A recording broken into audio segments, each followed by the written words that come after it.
In this video, I'm going to walk you through how to create a multi-row card. A multi-row card visualization is another way you can summarize data. Let's see how it works.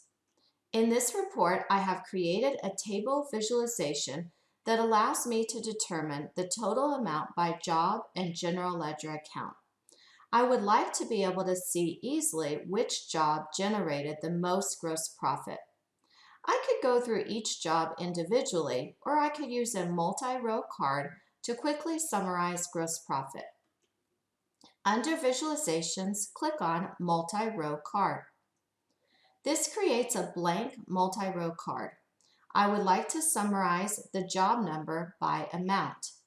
In the Fields area, I will select Job Number and then Amount.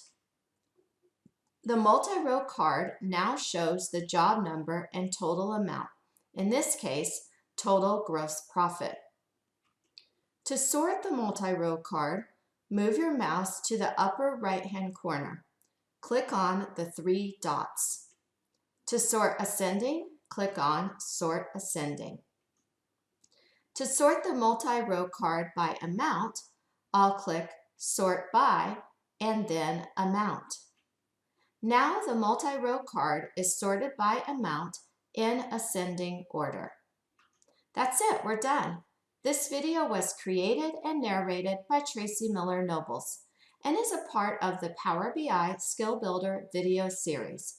See accountingisanalytics.com for additional faculty and student resources.